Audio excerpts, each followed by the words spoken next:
Ang mga kwento ng pag-ibig, kwento ng buhay at kwento ng pag-asa dito sa Barangay Love Stories. Love Stories.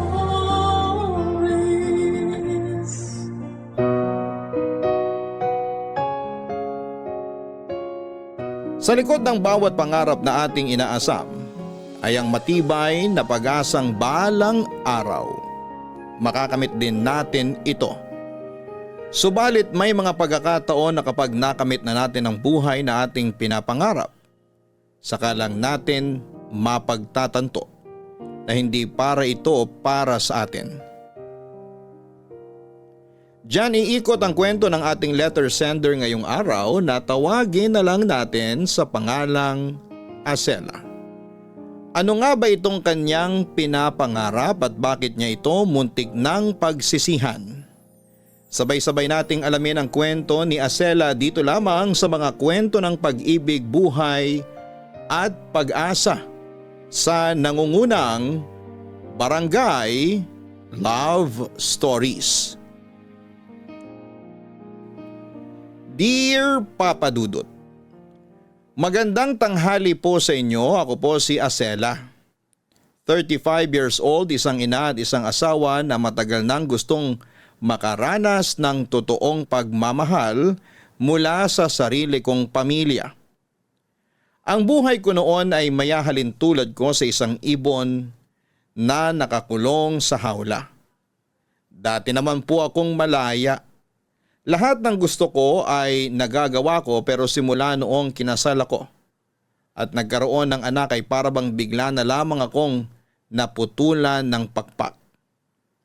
Nauwi ang buhay ko sa ganong klaseng kapalaran dahil lang sa isang pagkakamali. Isa itong pagkakamali na nangyari dahil sa pagiging inosente at labis na pagmamahal para sa isang maling tao. Ginusto ko naman ito noon pero dumating ako sa puntong labis ko na itong pinagsisisihan. Matagal na panahon na simula noong nakaramdam ako ng tunay na kasiyahan. Maganda ang buhay ko noon, Papa Dudut. May masaya akong pamilya, kumpleto at walang kaproble-problema. Mayroon din akong maayos na trabaho at napapaligiran ako ng tapat at maasahang mga kaibigan. One of the boys ako noong bata pa lamang ako. Halos lahat ng mga kaibigan ko ay puro lalaki. Ang tawag nga sa barkada namin noon ay Kubo Boys. Dahil lagi kaming tambay noon sa isang kubo sa lugar namin pagkatapos ng klase. May mga pagkakataon noon na inaabot pa kami ng madaling araw na nagkwekwentuhan sa kubo na yon. Mga pangarap namin sa buhay at mga pagkakataon na gusto naming maranasan ang karaniwang na pag-uusapan namin sa lugar na yon. Doon nabuo ang pagkakaibigan na kailanman ay hinding-hindi ko makakalimutan. 5 kaming magbabarkada at ako lang ang nag-iisang babae sa grupo namin. Pero noong tumanda na kami at nagkaroon ng kanya-kanyang buhay, unti-unti ring nagkalayo ang landas naming 5. May isa na nanirahan sa ibang lugar, may isang nagtrabaho sa abroad, may isa namang pumanaw na. Ang tanging natitira na lang noon sa lugar namin ay ako at si Greg.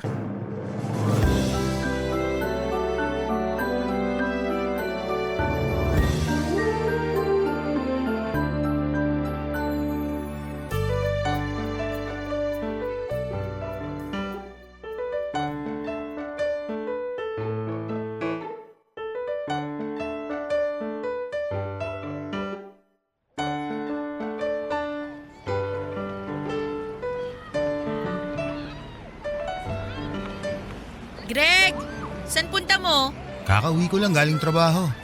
Napadaan ako sa may kanto. Binabaklas na pala nila yung kubo. Aling kubo? Yung tambayan natin noon? Oo, ibinenta na pala nila yung lupa doon. Patatayuan yata nila ng bagong bahay kaya binabaklas na yung kubo. Oh, unti-unti na talagang nabubura yung memories natin dito, no? Oo nga eh. Isa-isa na nagsisialisan yung mga taga rito. Tapos yung mga lugar na kinalakihan natin, napapalitan na rin. Nakakalungkot naman. Wala talagang forever dito. Tayo na nga lang yata natitira dito eh. Yung mga tropa natin, kalat-kalat na. Kaya nga eh. Baka mamaya pati ikaw aalis na rin dito ha. Di mangyayari yon. Dito nakatira buong pamilya ko. Kung mag-aasawa man ako, dadaling ko rito yung pamilya ko. Bakit? Ikaw ba? May plano ka rin bang umalis dito sa atin? Sa ngayon wala pa naman. May trabaho naman ako dito eh at saka wala pa naman akong planong bumuo ng pamilya. Pero di natin sure. Tingnan natin sa susunod na taon kung paano magiging takbo ng buhay ko. Pero ikaw, mukhang alam mo na kung anong mangyayari sa future mo ah. Nabanggit mo na yung tungkol sa pag-aasawa eh. Hindi naman na tayo bumabata. 27 na ako kaya dapat lang na pinagpaplanuhan na yung pagpapamilya. Ayoko naman magkaroon ng anak kung kailan matanda na ako. Oo nga naman. Ito bang girlfriend mo ngayon? Sure ka na ba talaga sa kanya? Sino? Si Vivian? Bakit? May iba pa ba? Malamang si Vivian yung tinutukoy ko. Tingin ko, panghuling girlfriend ko na to. Matagal na rin kami. 5 taon na rin. Di na rin biro yung 5 taon ha. Dapat lang talaga nakasal na ang kasunod niyan. Sa tingin mo? Oo naman. Bakit? May hinihintay ka pa ba bago mo pakasalan si Vivian? Wala naman. Pwede na nga ngayon kaso hindi pa raw ready si Vivian. Gusto niya maging stable muna kami pareho sa buhay para sa ganun hindi kami mahirapan. Siyempre, mas maganda nga na pinagpaplanuhan muna yung pag-aasawa. Maganda yung family planning muna bago mag-anak-anak. May point siya dun. Ikaw ba? Wala ka bang plano maghanap ng kahit boyfriend man lang? Wala pa ako naalalang nagkaroon ka ng boyfriend ah. Naku, alam mo namang stricto parents ko eh. Pulis ba naman si tatay? Takot silang ligawan ako. Yung ba talaga ang rason? Balita ko, may nanliligaw sa'yo nung nakaraang taon eh. Ano pala nangyari doon? Ayun, nagsawa na sa kakaligaw. Di ko rin naman kasi bet. Parang ang taas din naman kasi ng standard mo eh. Bahala ka dyan. Tatanda ka na lang talaga na hindi pa nakakaranas magka-boyfriend. Eh sa hindi ko type yung nanliligaw sa akin eh. Mahirap din namang ipilit. Sa bagay, maganda ka rin naman kaya okay lang sa'yo maging choosy. Actually, hindi naman ako choosy eh. Hindi ko lang talaga mahanap yung tamang tao. Yung crush ko kasi noon, taken na ngayon. Aba, sino crush yan? Kakilala ko ba? Ay, hindi mo kilala. Huwag mo nang kilalanin. At saka malabong maging akin yung taong yun. Bakit mo naman nasabi? Una, may long-term girlfriend na siya. Pangalawa, di niya ako gusto. Kapatid lang ang turing niya sa akin eh. Saklap naman noon. Hindi niya nakikita kung anong klaseng babae yung pinakawalan niya. Sabihin mo yan sa sarili mo. Ano yan? Kako, correct. Sinabi mo pa. Pero tiwala ka lang. Darating din yung tao na para sa'yo. Sana nga. Baka mamaya matulad na lang ako dun sa kubo na tambayan natin. Niluma na ng panahon. Hanggang sa makalimutan at palitan na lang. Magandang lalaki si Greg Papadudut. Matangkad siya, maputi at matataba ang pisngi. Siopaw nga ang palayaw ko sa kanya noong mga bata pa lamang kami dahil paborito kong pinipisil ang matatambok nitong pisngi. Masaya siyang kasama, masyadong friendly at madaldal sa mga taong trip niya. Pero ang maganda sa kanya, bawat lumalabas sa bibig ni Greg ay may sense. Matalino kasi nga siya. Sa aming 5, siya lang ang palaging pasok sa honor roll. Mas matanda siya ng 3 taon sa akin at parang nakababatang kapatid na ang turing niya sa akin simulat sa pool. Kung little sister ang turing niya sa akin, ako naman ay hindi. Matagal na kasi akong may crush kay Greg Papadudut. Literal na mga bata pa lamang kami noon ay nahuhumaling na ako sa angkin nitong kagwapuhan. Pero hindi lang yon ang nagustuhan ko sa kanya. Medyo bad boy din kasi siya noon. Pasaway at sakit sa ulo. Pero ang lahat ng ito ay nababawi naman niya dahil matalino siya at hindi niya napapabayaan ang pag-aaral niya. Yun ang isang bagay na nagustuhan ko sa kanya. Astig pero malambot ang nilalaman ng kanyang puso. Sa tagal ng pagkakaibigan namin ni Greg, never kong inamin sa kanya na may gusto ako sa kanya. Ayoko kasing asarin nila ako lalo't ako ang laging inaasar ng barkada namin bilang ako lang ang nag-iisang babae. Saka isa pa ay strong ang personality na ipinapakita ko sa kanila noon. Hindi pasok sa binuo kong ugali ang pag-amin na may crush ako sa isa sa mga kaibigan ko Kaya kinimkim ko na lamang ng matagal na panahon ang nararamdaman kong yon. Isa pa'y alam ko naman ang mga tipong babae ni Greg. Malayong malayo sa itsura ko at patunay nito ang ilang mga naging girlfriend niya na minsan na ring napasok sa barkadahan namin katulad ni Vivian.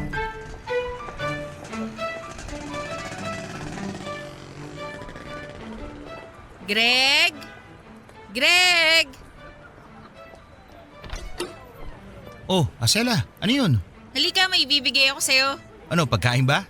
Oo, paano mo nalaman? Pinagbalot kayo ni nanay ng spaghetti at Shanghai.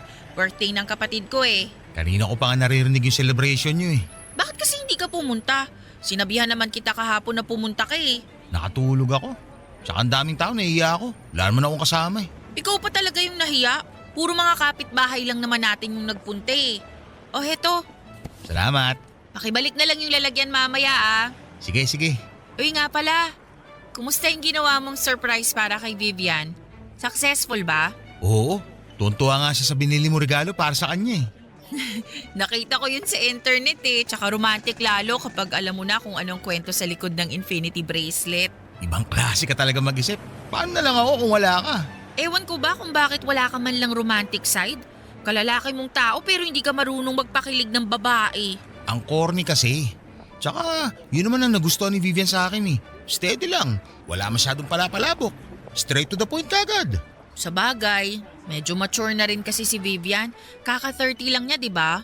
Oo. Kaya ako nga naisip na bigyan siya ng surprise party para sa birthday niya eh. Na ako rin naman ang nagplano. Oo nga. Di pa pala kita napapasalamatan sa ginawa mong pagtulong sa akin. Salamat ha. Yun lang? Salamat lang? Ang kuripot mo naman. Nagpa-birthday ka sa girlfriend mo tapos sa best friend mo? Salamat lang? Ano ba gusto mo? Babawi ako sa susunod. Ikaw? Ha? Ikaw ang bahala ka ako. Okay na ako kahit libre mo na lang ako ng kape, masaya na ako dun. Sige, libre kita sa susunod na weekend.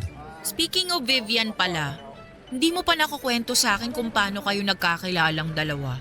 Bigla mo na lang siyang pinakilala sa tropa noon eh. Nakita ko siya online. May grupo kasi ako sinalihan. Grupo ng mga single. Doon ko siya nakilala. Sumasali ka sa mga ganong group? Noon yun. Na-curious lang naman ako kaya ako sinubukan. Tapos ayun, nagkausap kami ni Vivian sa chat ng ilang linggo. Nagkita kami one time tapos sunod-sunod na yung mga date namin hanggang sa niligawan ko siya. Sinagot niya ako. Ipinakilala ko siya sa inyo tapos yun na nga. Heto na tayo. Anong grupo ba yun? Makasali nga, baka makahanap rin ako ng future jowa ko doon. Hindi ko na maalala yung pangalan eh. Sabay na kami nag-live ni Vivian sa group na yun simula nung naging kami. Sayang naman. Alam mo, nung una mong ipakilala si Vivian sa amin noon, ang unang impression ko sa kanya, tahimik na masungit. Masungit? Bakit naman masungit? Ewan ko, yun yung vibe niya dati eh. Observant siya, hindi gaanong masalita. Pero kapag nagsalita, nangungurot yung sinasabi niya. Ah, oo, gets ko yun. Minsan, matalas talaga siya magsalita. Pero in fairness, natagalan mo ha kahit ganun siya magsalita. Wala eh, mahal ko eh. Tsaka, hindi naman issue sa akin yun. Maganda nga na lagi niya nasasabi sa akin yung hindi niya gusto para kapag may problema, naayos agad. Mabuti yan para hindi nagkakaroon ng mga hindi pagkakaintindihan. Kaya hindi nakakapagtaka na nagtagal kayo eh. Congrats sa inyo. Salamat. Nga pala, malapit na rin pala yung anniversary namin. Baka pwede mo patulong ulit ako sa'yo. Oo naman, kailan ba? Matagal pa naman, mga 2 buwan pa. Okay. Kontakin mo lang ako kapag may kailangan ka. Salamat. Salamat din dito sa spaghetti mo ha. You're welcome. Pakisabi sa kapatid mo, happy birthday. Sige, makakarating. Noong unay nasasaktan ako na ako ang ginawang takbuhan ni Greg tuwing nangangailangan ito ng advice o anumang tulong para sa relasyon nila ni Vivian. May mga pagkakataon noon na ako ang kasakasama ni Greg para mamili at pumili ng regalo nito para kay Vivian tuwing Valentine's Day, birthday at anniversary nila. May time nga noon na ako pa ang nagplano ng Valentine's date nilang magjowa. Kalaunan, natanggap ko rin naman ang role kong yon sa buhay ni Greg. Hindi ganong klaseng relasyon ang inaasahan ko mula kay Greg pero wala akong magagawa kung tanging kaibigan lang talaga ang tingin niya sa akin. Pero noong bata ako ay hindi ko ikakaila na pinapangarap ko talagang maging boyfriend si Greg. Yun nga lang dahil sa takot na baka ma-reject ako at masira ang pagsasama naming dalawa ay never akong umamin ng pagtingin ko sa kanya. Masaya na ako noon kahit na saka lang ako binibigyan ng halaga ni Greg kapag wala na siyang ibang choice. Lalo na tuwing nagkakaroon sila ng hindi pagkakaintindihan ni Vivian. Tuwing magkakaaway sila ay sa akin natutuon ang atensyon ni Greg. Ako lang kasi ang nakakapagpakalma sa kanya at ayon sa kanya, ako lang daw ang nakakaintindi sa mga pinagdadaanan niya. Sa mga oras na ganoon ay napakasaya ko dahil para bang kahit papaano ay nakikita niya ang worth ko. Pero kapag okay na ulit sila ni Vivian, ang atensyon na yon ay bigla-bigla ring nawawala at nananatili akong option sa tabi niya.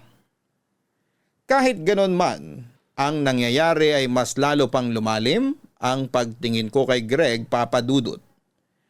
Naging loyal ako sa kanya sa puntong kahit may ilanang mga kalalakihan ang nanliligaw sa akin noon, ay hindi ko sila sinasagot. Umaasa kasi ako noon na mabigyan kaming dalawa ng pagkakataon ni Greg. Siya ang pangarap ko noon.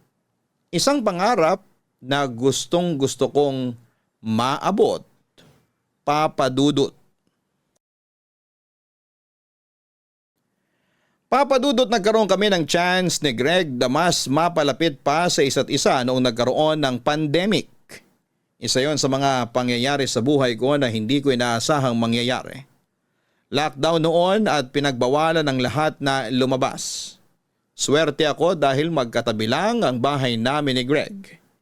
Kaya araw-araw pa rin kaming nakakapagkita.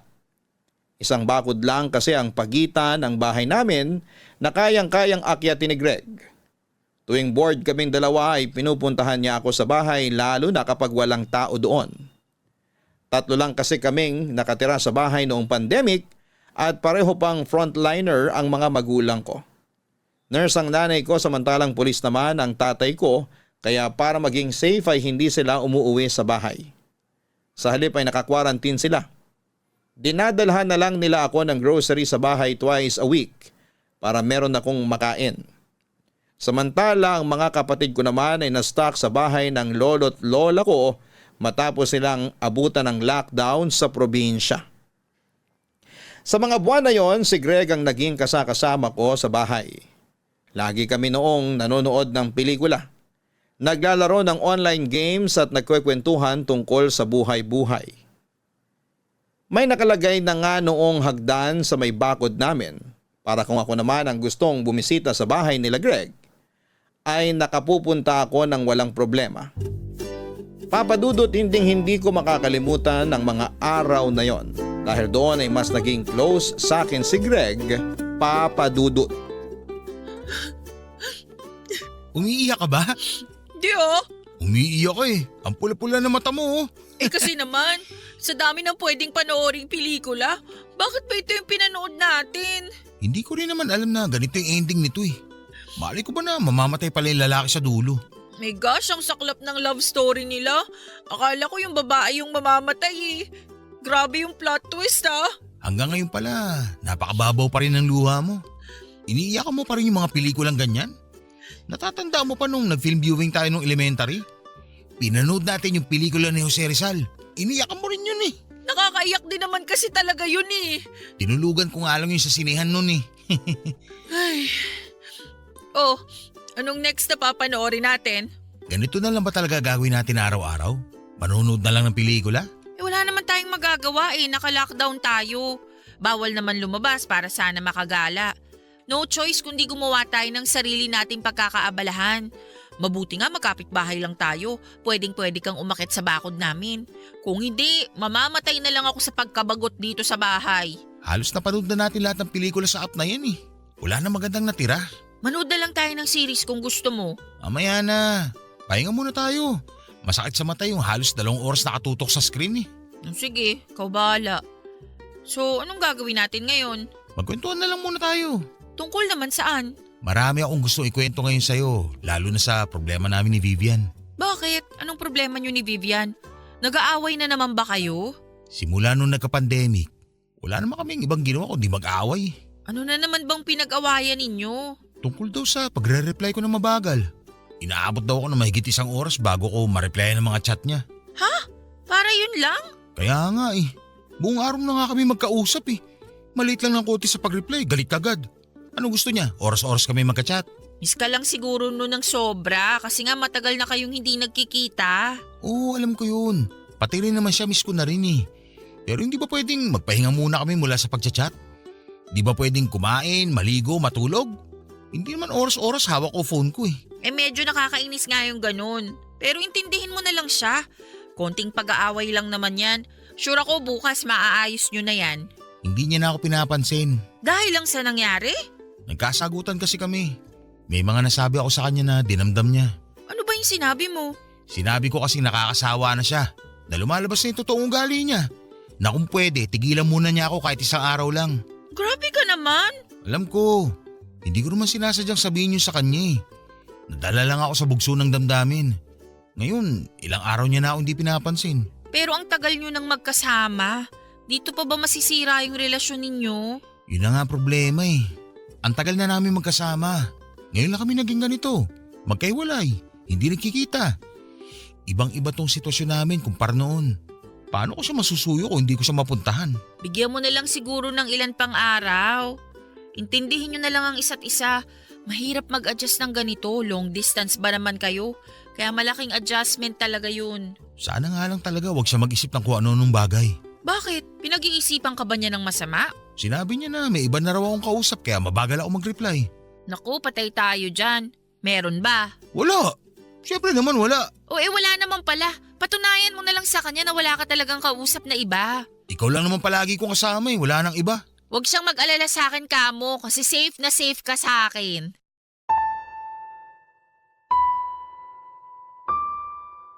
Hindi inaasahan nila Greg at ng girlfriend niyang si Vivian na magkakaroon sila ng long distance relationship. Dahil sa lockdown ay pawang online lang ang communication nilang dalawa. Dahil hindi sila nakakapagkita ay palagi silang nagkakaroon ng miscommunication noon na karaniwan ay nauuwi sa awayan.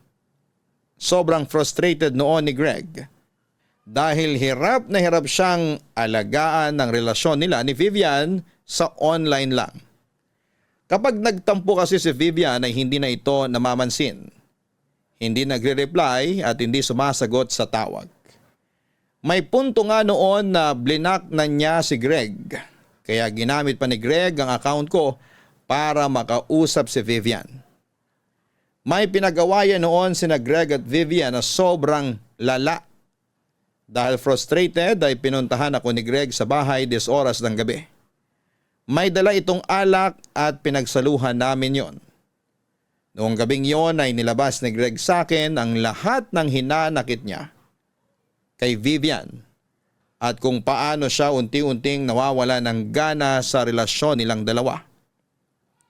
Nauubos na raw siya sa mga susunod na awayan nila na hindi maayos-ayos dahil magkalayo silang dalawa at hindi makapagkita. Inamin sa akin ni Greg noon na medyo lumalamlam na ang pagsasama nila ni Vivian dahil sa pandemic. Ang gabing yun ang isa sa mga pinagsisihan ko, Papa Dudut. May nangyari kasi sa aming dalawa noong gabing yon, dala na rin ang kalasingan namin. Alam kong mali ang ginawa ko na pumatol ako sa lalaking may karelasyon na, pero dahil matagal na ring nakatago ang pagtingin ko kay Greg, ay hindi ko na rin ito napigilan pa. Kinabukasan ay hindi namin pinag-usapan ni Greg ang nangyari sa aming dalawa, Papa Dudut. Parang walang nangyari dahil pareho namin itong ayaw pag-usapan. Hanggang sa naulit pa yon ng ilang beses. May pagkakataon noon na nagigilty ako sa ginagawa namin pero sa parehong pagkakataon ay nabulag ako ng pangarap kong mapasakin si Greg. Kaya hinayaan ko lamang yon. Hanggang sa lumipas ang ilang buwan Isang balita ang gumimbal sa aming dalawa, Papa Dudut. Knock knock!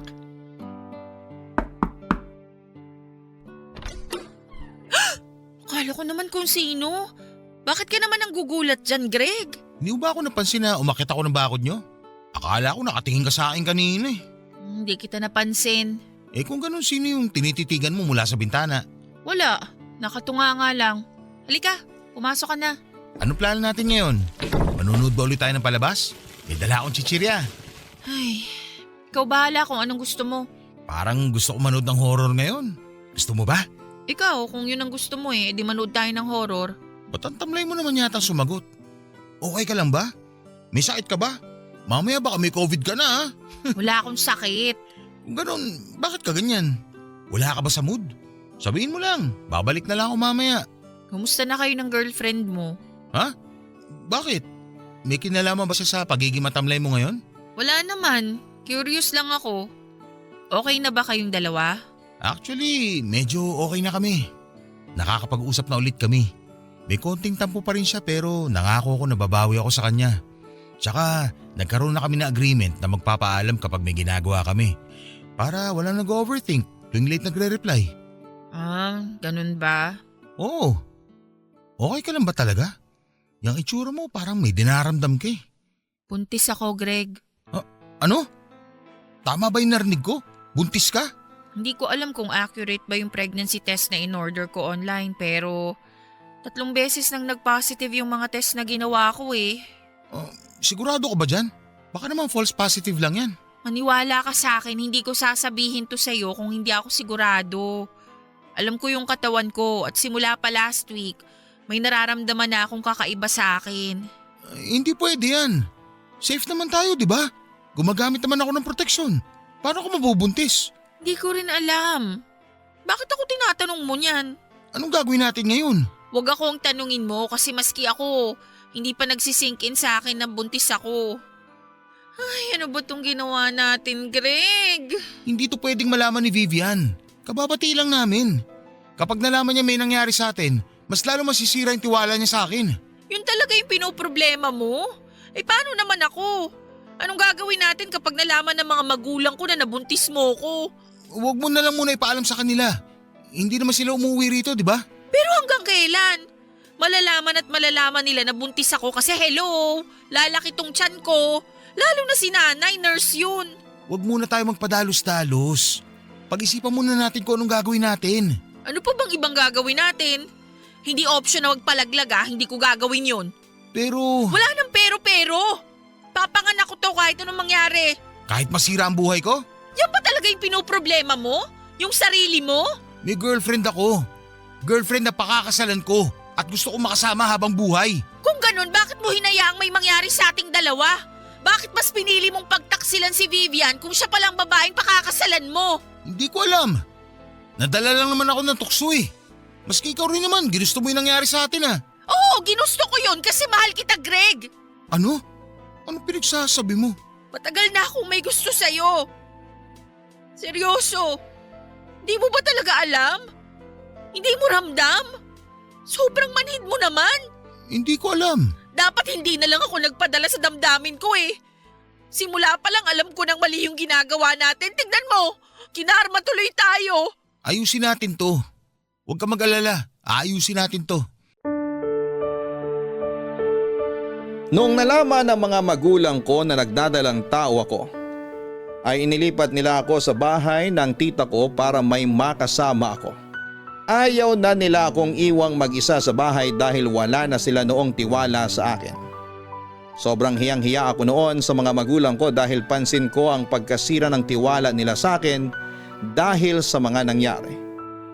Nagkahiwalay kami ni Greg na mas lalong nagpahirap sa sitwasyon namin dahil hindi na ako pinapansin ni Greg noon tuwing mini-message ko siya.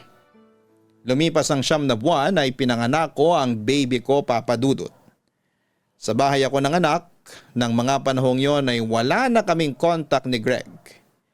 Iniiwasan niya ako dahil sa nangyari. Wala pa kasing kaalam-alam noon si Vivian na nabuntis ako ni Greg.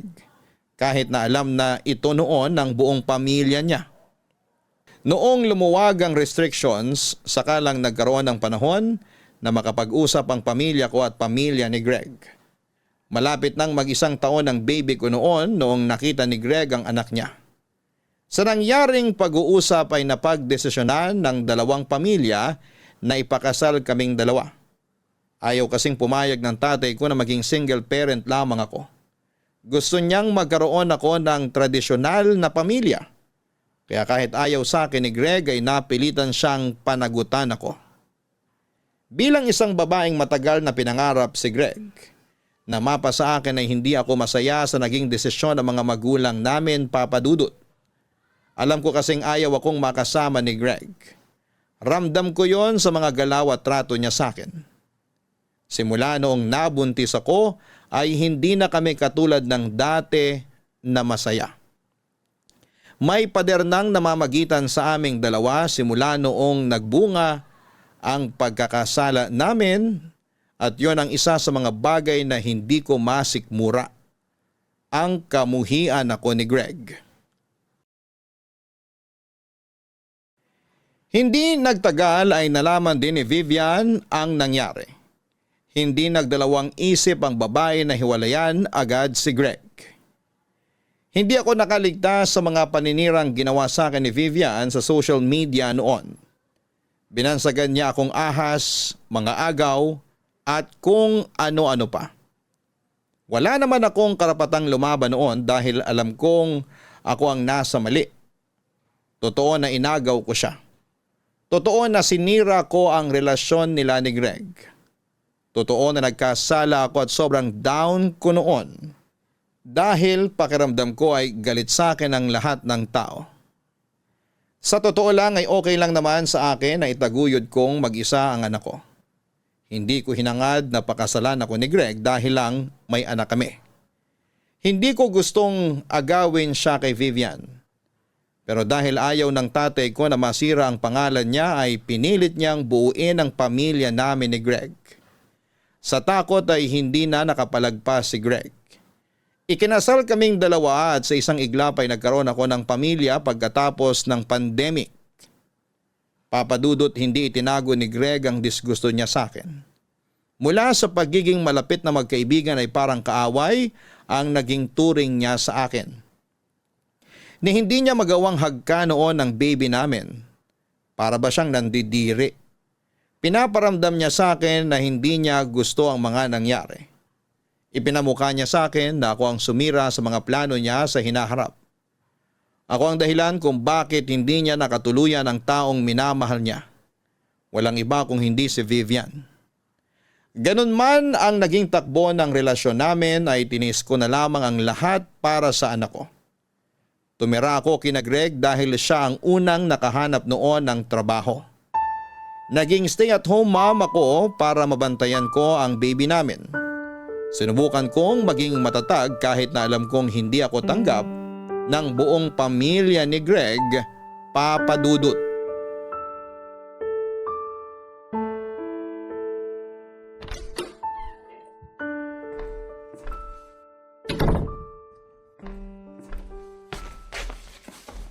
Greg! Nandito ka na pala. Kumustang trabaho? Maayos naman. Halika, kumain na tayo. Sakto, kakapainit ko lang ng ulam. Kumain na ako sa labas. Kumain ka sa labas? Di ba sinabi ko sa'yo na magluluto ako ng hapunan? Minessage ako nila mama. Sakto nasa labas sila kanina kaya doon na kami nag-dinner. Ha? Sumama ka sa kanila? Nagpaalam naman yata sila sa'yo eh. Ba't parang gulat na gulat ka? Oo, nagsabi sila na lalabas sila. Nag-offer kasi ako na magluto ngayon. Alam mo naman na ayaw nila sa akin eh. Ang hindi ko lang inaasahan, pati ikaw. Ganun din pala ang gagawin mo sa amin ng anak mo. Anong pinagsasabi mo dyan? Hindi mo napapansin kung paano ako tratuhin ng pamilya mo? Kung ituring nila ako, parang napakalaking kasalanan yung nagawa ko na hindi nila ako matanggap-tanggap. Lahat napapansin nila. Tapos ngayong ako yung nag-offer na magluto, kakain sila sa labas? Ang dami mo namang arte. Natural lang naman na kumain sila sa labas. Matagal na namin ginagawa yun. Nakakainsulto lang. Kasi aware naman sila na ipagluluto ko sana sila. Pero okay lang sana yun eh. Kung ayaw nila akong saluhan, sige lang. Pero ikaw? Ikaw na asawa ko. Alam mo na magluluto ako ngayon pero mas pinili mong kumain sa labas? Ano ba kasi inaasahan mo mangyari? Tinanggap ka na nga namin dito sa bahay, di ba? Pinakasalan na kita't lahat at dayo pang sinasabi. Ang gusto kong mangyari, tratuhin niyo ako bilang tao. Kahit na magplastika na lang tayo dito, mas tatanggapin ko pa yun. Kesa harap-harapan niyo akong binabastos. May emosyon din ako, Greg. Hindi ko lang pinapakita sa inyo pero nasasaktan din ako. Ginusto niyo to, di ba? Pamilya mo nang pumilit na magpakasal tayo. Kayo may gusto nito, hindi kami. Walang may gusto nang nangyari. Hindi ko ginusto na maging ganito ang buhay ko, na isinusuka ng ibang tao. Hindi ganitong buhay yung pinangarap ko. Talaga ba? Hindi ba? Ikaw na mismo nagsabi sa akin na matagal mo na akong gusto? Baka nga ikaw pa nagplano ng lahat ng to eh. Nagpabuntis ka para makuha mo ako. Kapal ng mukha mo! Oo, gusto kita. Pero hindi ako ganong klaseng babae. Hindi ako magpapabuntis para lang makuha ko ang isang tao. Hindi ako ganon, Greg. Okay na sa akin na magkaibigan lang tayo. Okay lang sa akin na hindi mo nakikita yung halaga ko noon. Ikaw yung pinapangarap ko na alam kong hindi ko naman makakamit dahil alam ko naman na kailanman hindi mo ako magagawang mahalin. Alam mo naman pala eh. Bakit ka nagkaaga nito na para bang napakalaki ng utang ko sa'yo? Hindi mo ako mapipilit na gustuhin ka. Ganon din ang pamilya ko. Kung makapagsalita ka, parang ako lang ang may kasalanan ng lahat ah. Ako lang ba ang gumawa nito? Ako lang ba yung nagkasala? Aminado ko, maling-mali na pinatulan kita. Pero ikaw din naman, di ba? Mas malala nga yung kasalanan mo dahil may girlfriend ka nung pinatus mo ko. Kaya huwag kang magmalinis, Greg. Huwag masyadong mataas ang tingin mo sa sarili mo dahil mas matindi ang kasalanan na ginawa mo kaysa sa akin. Alam ko yun. At araw-araw kong pinagsisisihan yun. Tuwing nakikita kita, naalala ko yung ginawa ko. Naalala ko yung babaeng sinayang ko. Naalala ko kung paano ko sinira ang future na dapat meron kami ni Vivian ngayon. Tuwing nakikita kita, naiinis ako dahil sa katangahan ko. Yun ang rason kung bakit hindi kita magawang gustuhin kahit bilang tao. Ikaw ang nagpapaalala sa mga kasalanan ginawa ko. Kung ganun, bakit mo ako pinakasalan? Bakit mas pinili mong makita ako araw-araw kahit na ayaw mo naman pala? May magagawa ba ako kung tatay mo na yung nagsalita? Anong laban ko sa polis? Mamaya papatay pa ako niyan eh. Hindi ganun ang tatay ko. At kung iniisip mo na ginusto ko ring mapasok sa ganitong sitwasyon, hindi. Kaya ko buhayin ang anak ko ng mag-isa. Ang hindi ko kaya ay ang wala siyang kilalanin na ama. Kaya sa gustuhin man natin o hindi, mananatili ako rito para sa anak natin. Para may kilalanin siyang pamilya. Papadudo tuwing nasa trabaho si Greg. Nagpupunta ako sa bahay namin kasama ang baby ko para lumayo sa mga biyanan ko. At least sa amin ay tanggap ako at hindi ako minamaliit. Kapag nasa bahay ako ay may pagkakataon akong makapagpahinga dahil nag-aagawan ang mga kapatid ko na alagaan at bantayan ang pamangkin nila. Saka na lang ako bumabalik kapag umuuwi na si Greg. Hindi nagustuhan ng mga biyanan ko ang mga ginagawa kong yon. Sinabihan nila ako na tinatakasan ko lang ang trabaho ko sa bahay nila. Inaasahan kasi nila, Papadudot, na ako ang gagawa ng lahat ng mga gawaing bahay mula sa pagluluto, paglilinis at paglalaba kahit na dapat ang inaalagaan ko lang doon ay ang anak ko at ang asawa kong si Greg. Wala na akong pakialam noon kahit na ano pang sabihin nila. Tuwing nakakatapos ako ng gawaing bahay ay nagpupunta na ako sa bahay namin para makaiwas sa stress. Noong napansin ni Greg ang ginagawa ko ay kinausap niya ako na huwag ilayo ang bata sa mga lolo at lola nito. Pero sinagot ko rin naman si Greg na hindi ko gagawin yon kung hindi sana nila pinaparamdam sa akin ang disgusto nila. Masyado kasi silang obvious na ayaw nila sa akin. Ipinaalala ko kay Greg na kaya kong buhayin ang sarili kong anak mag-isa at kapag hindi nagbago ang turing nila sa akin ay hindi na ako babalik pa sa bahay nila. Nahimasmasan si Greg matapos ko siyang i-real talk, Papadudot. Dahil after ng pag-uusap namin yon ay biglang nagbago ang ugali nito. Umayos na ang pakikitungo nito sa akin kahit naramdam kong napipilitan lamang siya. Mas maganda na yon kaysa noon na harap-harapan ang pambabastos nila sa akin na palaging nakikita ng anak ko. Nang mga time na yon ay tanggap ko na kailanman ay hindi talaga ako magagawang mahalin ni Greg, Papa Dudut. Pinilit ko na lang natanggapin ang katotohanan yon. Ang mahalaga ay buo at magkasama kaming pamilya. Sa sumunod na taon ay umayos ang pagtira ko sa bahay nila Greg. Nakita ko kung paano naging masaya ulit si Greg, pero sa pagkakataong yon, nalaman kong hindi pala ako ang nagpapasaya sa kanya, kundi ibang babae, Papa Dudut. Greg, halika. Maupo ka na dyan at kumain ka na ng agahan para makapasok ka na sa trabaho. Salamat. Mukhang maaga ka ngayon ah. Una ako na yung traffic. Total, may oras ka pa naman.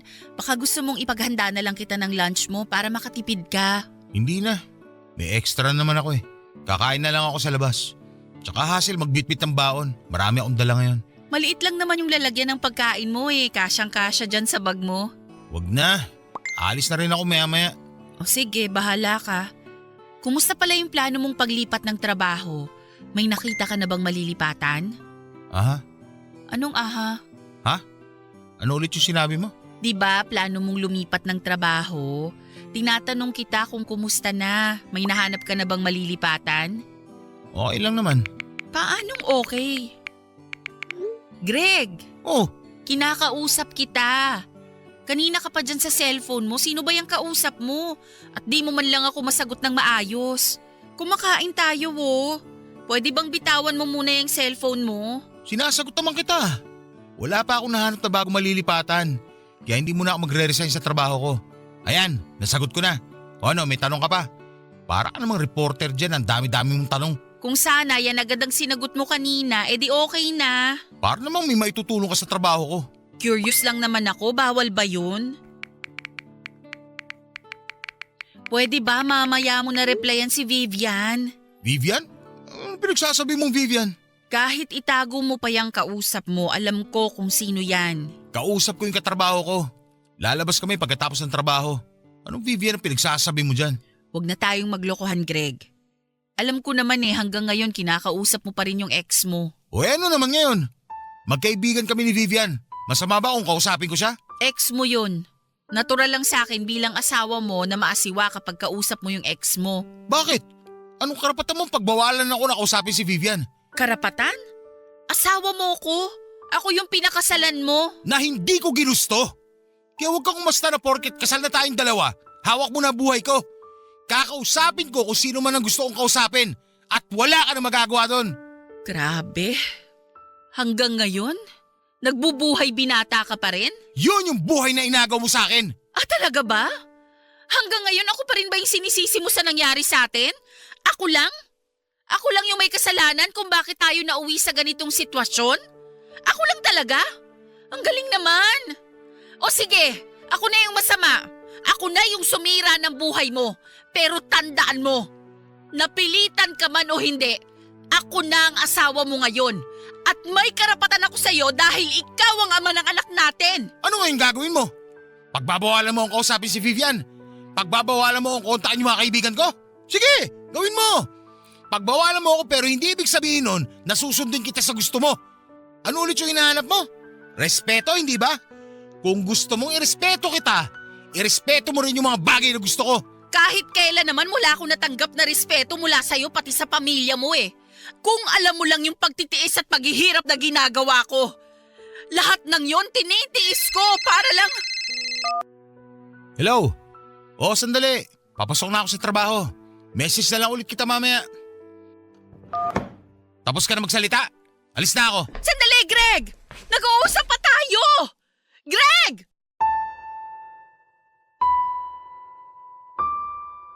Kahit na hindi ko nahulaan, alam ko sa puso ko kung kanino galing ang tawag na yon, Papa Dudut. Walang iba kundi mula kay Vivian. Ilang beses ko nang nahuli si Greg na kausap si Vivian. May mga pagkakataon na nasisilip ko sa cellphone niya ang notification ng message ni Vivian. Pati tuwing tumatawag ito at kitang-kita ang malaki nitong pangalan sa caller ID. ni hindi man lang niya pinalitan ang pangalan nito. Nang gabing yon ay wala akong ibang ginawa kundi ang umiyak. Alam ko na hindi talaga ako mahal ni Greg, pero masakit pa rin para sa akin tuwing pinaparamdam niya sa akin na hindi talaga niya ako gusto. Kung sa ibang asawa, kapag nalaman nilang may ibang babae ang asawa nila, ay agad silang nagagalit, nangungumpronta at sinusugod ang mga kabit. Sa estado ko ay hindi ko magawa ang mga bagay na yon. Dahil alam ng lahat na ako man ang asawa, hindi naman ako ang totoong nauna. Ako yung babaeng nang-agaw. Ako yung babaeng pinakasalan lang dahil nabuntis. Simula pa lang ay wala na talaga akong laban kay Vivian. Mas malayo ang agwat namin pagdating sa estado ng buhay. Hindi pa kasama rito na mas maganda siya, mas sexy, mas mataas siya sa anumang aspeto ng buhay kumpara sa akin. Nakamit ko man ang lalaking pinapangarap ko. Wala din itong silbi kung hanggang noon. Kahit kasal na kami ay nasa ibang babae pa rin ang laman ng puso niya. Masakit at medyo tanga ako sa part na yon na tinanggap ko lang na nambababae ang asawa ko. Naisip ko na mas mabuti na yon kesa bumalik kami sa dati na hindi man lang nagpapansinan. Mas mabuti pa na okay siya sa akin kahit na ang kapalit nito ay may ibang babaeng nagpapasaya sa kanya, papadudot.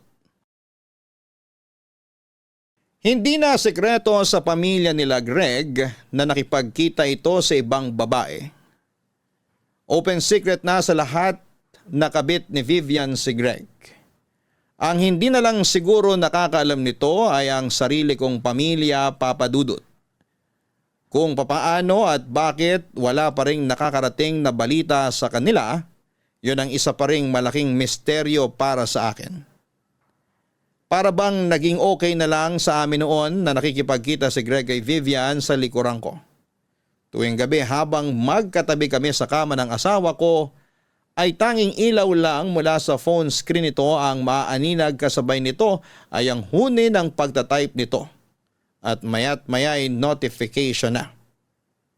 Nahuhuli ko rin siya na minsan na tumatawang mag-isa habang nakatalikod mula sa akin.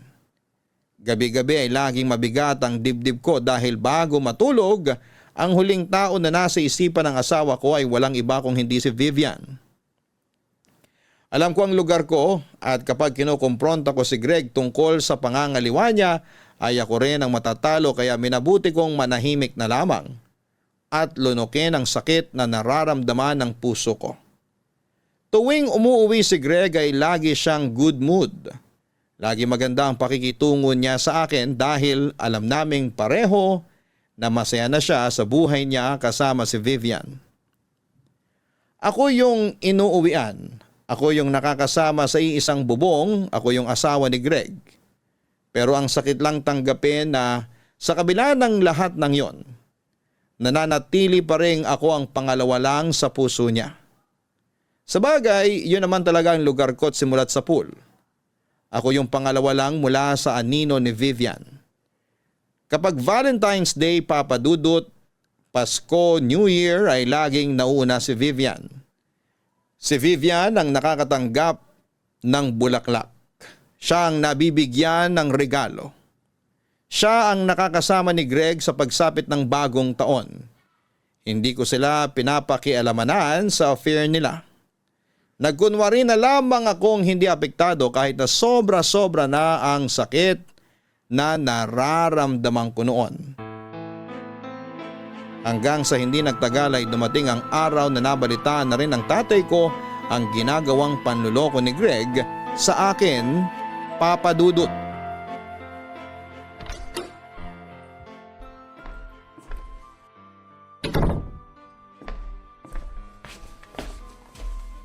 Greg, mabuti nakauwi ka na. Kanina pa kita hinihintay. Huwag ka lumapit sa akin!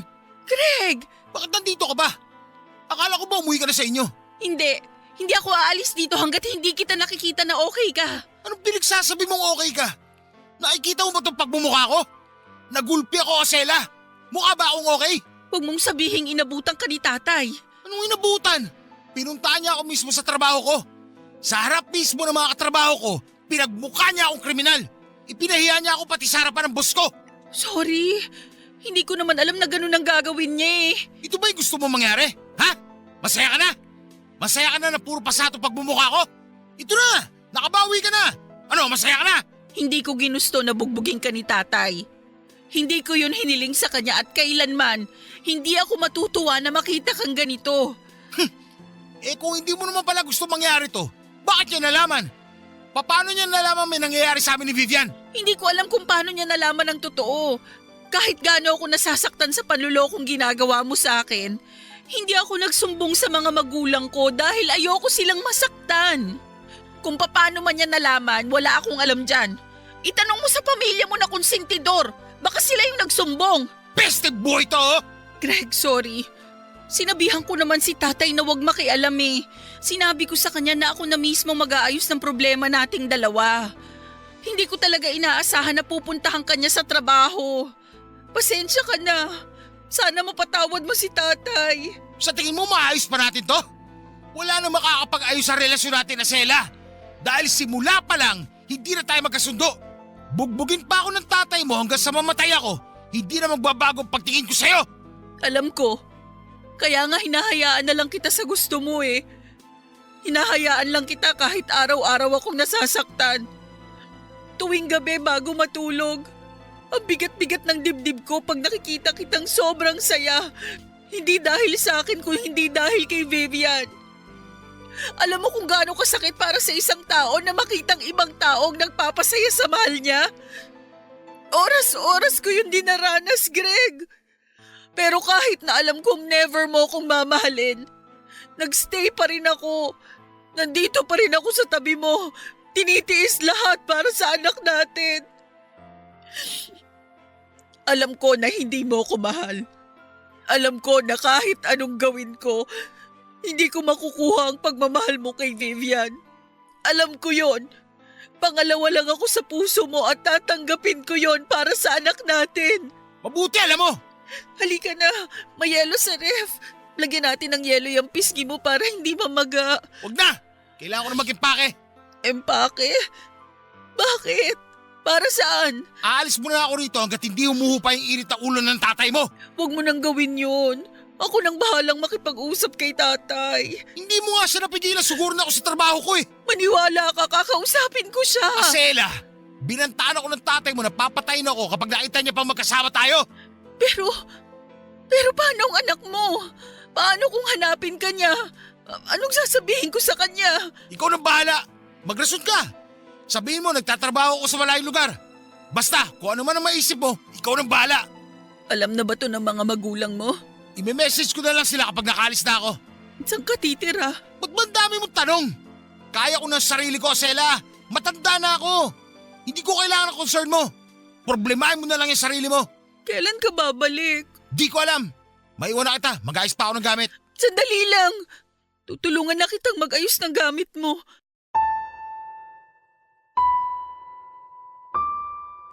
Simula noong nalaman ng tatay ko ang katotohanan ay kinuha niya ako kasama ang anak ko mula sa poder ng mga biyenan ko. Doon ay tuluyan nang nasira ang tiwala ng pamilya ko sa pamilya ni Greg. Kung gusto nilang makita ang bata ay kinakailangan silang mismo ang magpunta sa bahay. Pero hindi na yon nangyari, Papa Dudut. Kayang-kaya ni Greg na talikuran ang sarili niyang anak para sa one true love niya. Noong time na yon, alam ko na sa sarili ko na hindi na talaga magbabago ang relasyon namin ni Greg. Hindi na talaga darating ang panahon na matututunan din niya akong mahalin. Hindi na magkakatotoo ang gabi-gabi kong panalangin na makaranas ng isang masaya at kumpletong pamilya. Umaasa pa rin kasi ako noon na baka panandalian lang ang pagsasama nila Greg at Vivian. Umaasa ako na balang araw ay ako rin ang pipiliin nito kapag natapos na ang lahat. Nalaman ko na lamang na matapos umalis ni Greg para pagtaguan ng tatay ko ay tumira siya sa apartment ni Vivian. Ang puso ko na may nakaturok ng kutsilyo ay parang sinaksak ulit ng panibago noong nalaman ko yon, Papa Dudut. Hindi ko ma-describe ang sakit na nararamdaman ko. Sobrang liit ng tingin ko noon sa sarili ko dahil kahit na anong gawin ko ay hindi talaga ako kayang mahalin o piliin man lang ni Greg. May pagkakataon noon na hinahanap-hanap ng anak namin si Greg dahil nami-miss na raw niya ang tatay niya. Patago ko noong tinatawagan si Greg para makausap niya ang anak niya at tuwing nangyayari yon ay dinig na dinig ko ang boses ni Vivian mula sa background. Patunay na magkasama talaga silang dalawa. May time pa nga noon na ipinakilala mismo ni Greg si Vivian sa anak namin. Doon ako nahimasmasan. Grabe na ang pambabastos na ginagawa nila sa akin noon. Kaya naisip kong tapusin na lamang ang lahat. Makikipaghiwalay na ako kay Greg. At ilalayo ko na sa kanya ang anak namin. Matagal ko yung pinag-isipan pero ilang araw bago ang pagkikita sana namin ni Greg ay isang balita ang nalaman ko, Papa Dudut. Asela! Nandito ako! Greg, pasensya ka na, kararating ko lang. Pinatulog ko muna yung bata bago ako lumabas. Okay lang. Bakit mo pala ako gustong makausap? May gusto ko itanong sa'yo. Sakto, may gusto rin akong sabihin sa'yo. Pero sige, mauna ka na. Ano ba yung itatanong mo? Totoo ba yung nalaman kong balita? Anong balita? Nabuntis ka. Paano mo nalaman yan? Nabanggit sa akin ng kapatid ko. Alam mo naman ang chismis, mabilis kumalat. Totoo yung nasagap mong balita. Buntis nga ako. Ako ba tatay niyan? Wala naman akong iba eh. Sino pa bang magiging ama nitong dinadala ko kung di ikaw lang? Ay, akala ko naman kung... Nabuntis ako ng ibang lalaki. Hindi ganon, Greg. Marunong akong rumispeto sa pagiging sagrado ng kasal.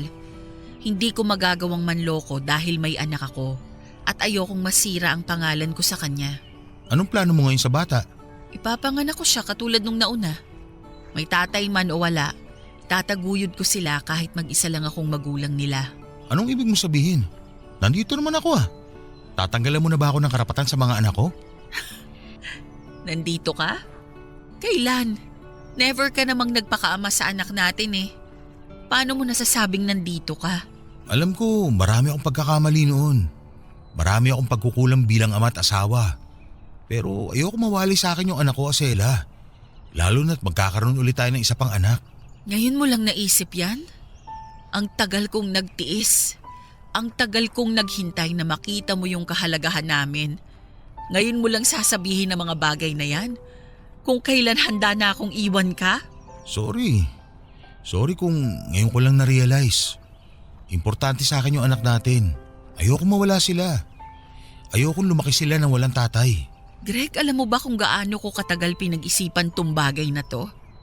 Ang tagal kong pinagdasal sa Diyos na gabayan ako para magawa ko yung tamang desisyon. Masakit para sa akin na layuan ka. Pero kung yun ang mas makakabuti sa akin at sa mga anak natin, gagawin ko yon. Ngayong nakapag-isip na ako at nagkaroon ng sapat na tapang, ganito ang gagawin mo? Sasabihin mo sa akin na hindi mo kami kayang mawala sa buhay mo? Hindi ba ikaw mismo yung umalis? Iniwan mo kami? Yun ang totoo, Asela. Bigyan mo ako ng second chance. Patutunayan ko sa iyo yung totoo. Paano si Vivian? Hanggat kasama siya sa buhay natin, hindi kita matatanggap. Oo, mali yung ginawa ko na ako yung nang-agaw. Pero matagal na panahon na yun. Kasal na tayo. Magkakaroon na tayo ng pangalawang anak. At kung hanggang ngayon, hindi mo pa rin siya mapakawalan sa puso mo, mas mabuting siya na lang ang piliin mo kaysa sa amin. Iiwan ko siya.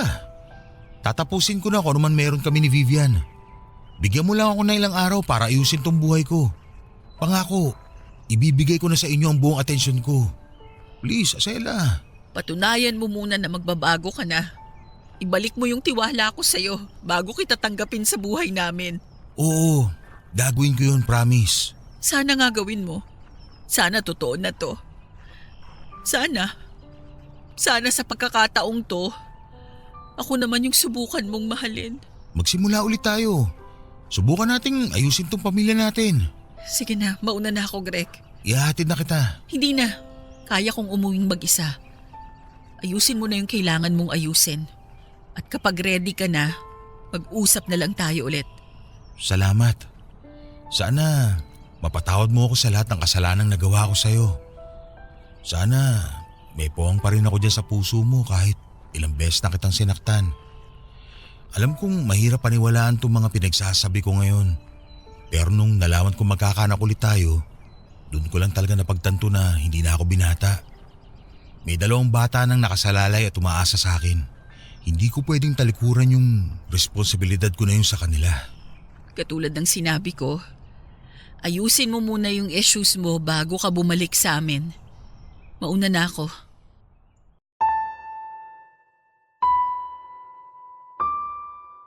Nagulat ako noong pamilya ang pinili ni Greg Papadudut. Ready na ang puso ko noon na masaktan dahil sa inaasahan ko ay mas pipiliin ni Greg si Vivian kesa sa aming pamilya niya.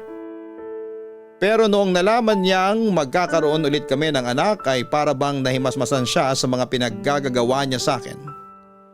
Iniwan ni Greg si Vivian at bumalik si Greg sa piling namin. Kinausap nito ang tatay ko at humingi siya ng tawad sa ginawa niya at humingi ng ikalawang pagkakataon para patunayan sa aming lahat na nagbago na siya. Kung si tatay ang tatanungin, hindi na dapat niya patatawarin pa si Greg. Pero dahil inaalala niya ang mga apo niya na mawawala ng ama ay mas pinili niyang bigyan ng second chance si Greg. Ipinakita naman sa amin ni Greg na nagbago na siya. Nag-iba na raw ang priorities niya sa buhay at hindi niya kayang iwan ang anak niya pati na rin ang magiging pangalawang anak namin. Para mapatunayan sa akin na hindi na sila nag-uusap ni Vivian ay naging transparent sa akin si Greg. Ibinigay niya sa akin ang passcode ng phone niya para tuwing nag-overthink ako ay pwede ko raw i-check ang phone niya dahil alam niyang wala na akong tiwala sa kanya. Papadudot hanggang sa naisipan ko ang second baby namin ni Greg ay naging mabuting asawa siya sa akin. Hanggang ngayon ay buo pa rin ang pamilya namin. Mas masaya kumpara noon, mas tahimik at mas maayos na ngayong wala na ang isang Vivian na kahati namin sa atensyon niya. Ako yung pinili ni Greg at nagpapasalamat ako doon kahit naramdam ko na kahit anumang gawin ko. Ako man ang pinili ay mananatili pa rin akong pangalawa sa buhay nito. Wala na akong magagawa doon, ang mahalaga ay patuloy siyang nagpapakaama sa mga anak namin. Dito na po natatapos ang kwento ko, Papa Dudut. Maraming salamat at pagpalain po sana kayo ng Diyos. Ang inyong forever kapuso at kabarangay, Acela. Hindi madali ang magpatawad lalo na kung puso na ang nabasag. Pero mas mahirap ang mabuhay sa galit habang ang pamilya ay unti-unting nawawasak. Kung pinili mo magpatawad at muling magbukas ng pintuan ay gawin mo ito hindi dahil nakalimot ka sa sakit, kundi dahil pinili mong unahin ang pagmamahal para sa sarili mong pamilya. Hanggang sa muli, ako po ang inyong si Papa Dudut sa mga kwento ng pag-ibig, buhay at pag-asa sa Barangay Love Stories number 1. Barangay Love Stories. Barangay Love Stories. Kwentuhan naman tayo dito sa comment section.